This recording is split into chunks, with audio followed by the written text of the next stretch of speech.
Assalamualaikum warahmatullahi wabarakatuh. Perkenalkan, nama saya Fauzia Alma Eka Ardianti dengan NIM 2020-53038. Saya dari kelas B, Program Studi Sistem Informasi Fakultas Teknik Universitas Pria Kudus. Pada kesempatan kali ini saya akan membuat video mengenai tugas pertama mata kuliah metode penelitian, yaitu mengenai desain penelitian. Desain penelitian yang merupakan pedoman dalam melakukan pelaksanaan penelitian. Dalam desain penelitian ini, materi desain penelitian ini diharapkan mahasiswa memahami desain penelitian dan mendesain sebuah penelitian kecil dari sebuah studi kasus. Pengertian dari desain penelitian sendiri, desain penelitian merupakan pedoman dalam melakukan proses penelitian diantaranya dalam menentukan instrumen pengambilan data, penentuan sampel, pengumpulan data, serta analisis data.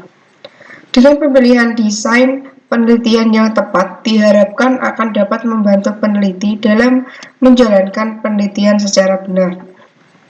Tanpa desain yang benar, seorang peneliti tidak dapat melakukan penelitian dengan baik karena tidak memiliki pedoman penelitian yang jelas. Tipe-tipe dari desain penelitian.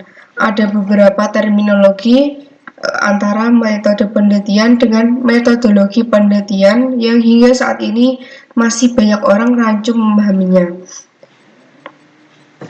Metode adalah bagian dari metodologi baik berupa metode, teknik, prosedur, dan berbagai macam alat atau tools dengan tahap-tahap tertentu dalam suatu penelitian disebut dengan metodologi.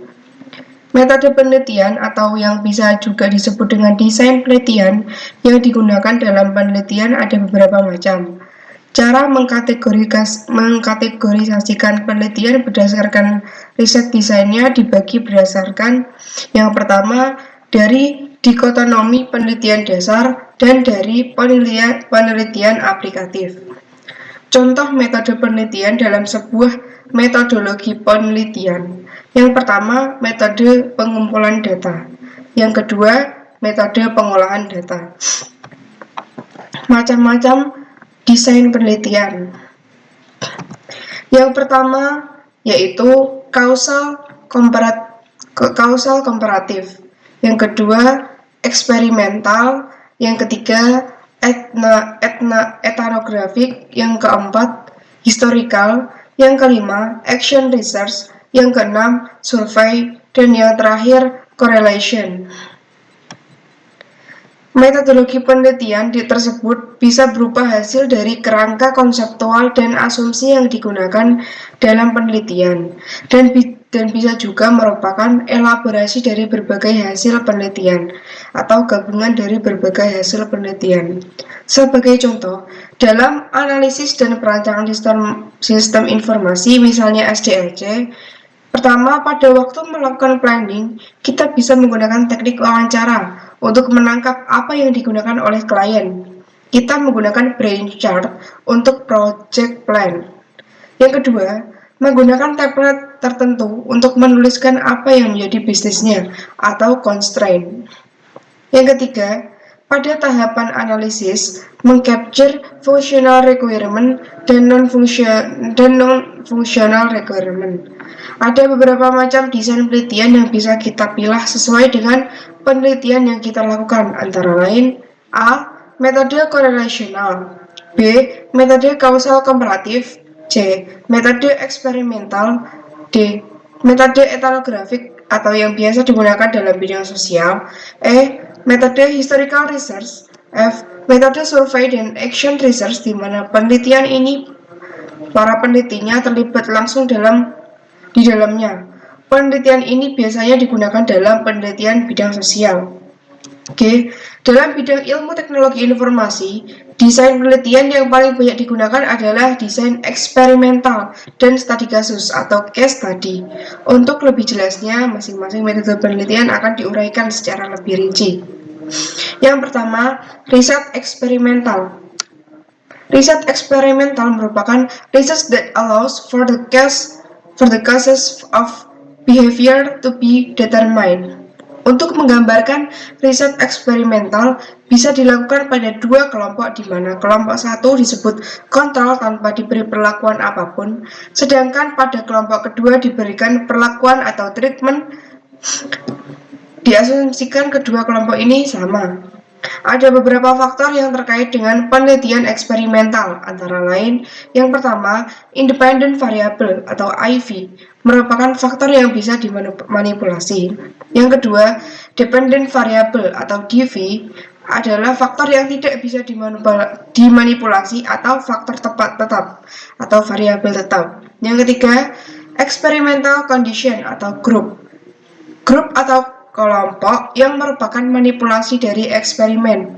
Yang keempat, control condition atau grup yang merupakan kumpulan grup yang tidak termanipulasi.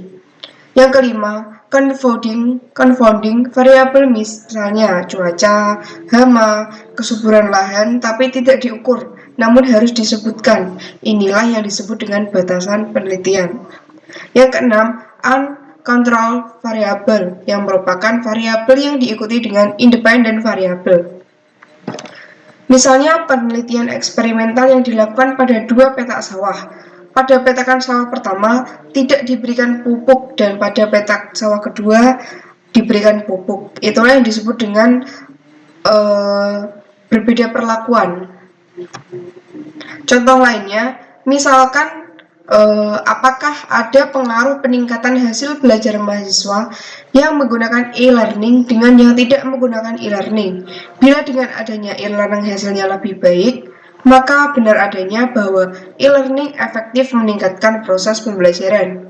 Eksperimen merupakan salah satu prosedur di mana terdapat satu atau lebih faktor yang bisa dimanipulasi dengan syarat semua faktor tersebut konstan. Pembanding atau kontrol di antara kedua contoh di atas disebut dengan experimental design, di mana ada penyebab yang berkorelasi dengan dampak. Penyebab muncul sebelum dampak, atau bisa juga disebabkan oleh adanya kemungkinan faktor-faktor lain yang berpengaruh. Contoh lainnya, perlakuan yang diberikan pada dua petak tanaman jagung yang diberikan pupuk. Pada tanaman jagung tersebut, ada hal yang diasumsikan sama, tetapi ternyata hasilnya tidak sama. Hal ini bisa diakibatkan oleh beberapa faktor yang berpengaruh. Salah satunya adalah tingkat kesuburan tanah yang berbeda sehingga memberikan hasil yang berbeda pula. Inilah yang kita sebut sebagai kelemahan dari desain eksperimental. Terkadang asumsi yang digunakan merupakan dari dampak. Asumsi yang dikenakan dari dampak sebaiknya diungkapkan dalam tulisan. Misalnya, walaupun letak geografisnya berbeda tingkat kesuburan dan tingkat kemiringannya sama, untuk membangun penelitian yang bersifat eksperimental, usahakan agar ada pembanding antara satu dengan yang lainnya. Dalam melakukan riset atau penelitian, tidak ada yang sempurna, karena dalam penelitian terdapat hambatan-hambatan maupun batasan-batasan. Namun, yang perlu diingat bahwa batasan dan hambatan yang dimaksud dalam penelitian bukanlah hambatan atau batasan yang terkait dengan diri pribadi atau hal pribadi, namun lebih ke arah keterbatasan atau hambatan pada penelitian itu sendiri. Misalnya, karena penelitian ini cukup luas, maka penelitian yang dilakukan hanya dibatasi pada skop tertentu saja, dan bukan karena adanya keterbatasan waktu dan biaya yang sering diungkapkan dalam penulisan skripsi dan tesis. Dalam bidang ilmu komputer, banyak digunakan eksperimental riset, baik berupa simulasi yang diatur jumlahnya, ada pembanding dan hasilnya berupa grafik. Misalnya, grafik produksi dari beberapa kali panen dengan beberapa varietas yang berbeda. Metode yang didapatkan dengan eksperimental riset. Grafik produksi dari beberapa kali panen disebut dengan hasil penelitian. Metode dengan mendapatkan ini disebut dengan metode eksperimental. Sedangkan pada penelitian di bidang teknologi informasi juga sering digunakan penelitian eksperimental, baik berupa case study maupun penelitian survei. Dalam desain eksperimental juga terdapat hubungan sebab akibat. Hubungan sebab akibat ini terjadi jika dampaknya merupakan efek dari korelasi. Dampaknya menimbulkan efek dan juga kita bisa mencari penjelasan dari hubungan sebab akibat tersebut. Misalnya, untuk melihat hubungan sebab akibat antara sistem pembelajaran yang menggunakan e-learning dengan yang tidak menggunakan e-learning. Dalam penelitian eksperimental, ada yang disebut independent variable atau faktor yang dapat dimanipulasi, dan dependent variable atau faktor yang tidak dapat dimanipulasi atau faktor yang tidak dapat diukur. Misalnya dua petak jagung di mana perlakuan yang diberikan berupa pemupukan, sedangkan yang ingin diukur adalah produksi jagung setelah panen. Pada faktor yang dimanipulasi atau pemupukan yang kita berikan 4 macam perlakuan, misalnya tanpa pemupukan dengan 0,5 kg per hektar, pemupukan dengan 1 kg per hektar, dan pemupukan 1,5 kg per hektar. Kita dapatkan hasil yang berbeda-beda. Pada saat kita melakukan pemupukan hingga 1,5 kilo per hektar, ternyata hasil produksinya menurun. Ini berarti dalam grafik yang kita buat, terdapat satu titik yang kita sebut dengan titik optimalisasi atau titik maksimum.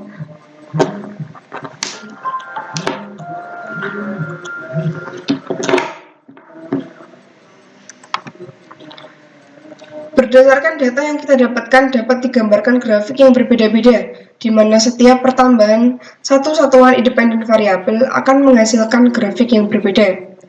Pada grafik ini, yang menjadi independen variabelnya adalah pemupukan dan dependen variabelnya adalah tingkat produksi yang dihasilkan. Karena pupuk yang diberikan berbeda-beda, maka akan didapatkan hasil yang berbeda juga. Kondisi penelitian eksperimental yang diberikan perlakuan inilah yang disebut sebagai batasan dari suatu penelitian.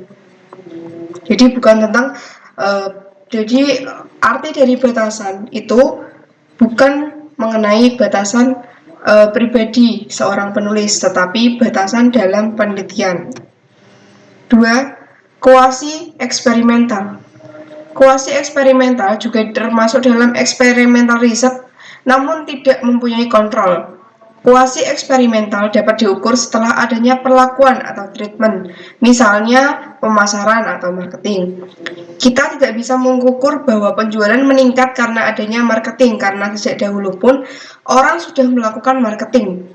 Jadi, sebelum adanya marketing, walaupun kita punya data penjualan yang meningkat, pada saat itu sebelum peningkatan itu terjadi karena adanya marketing. Artinya brands mereknya tidak bisa diklaim pada saat ada marketing.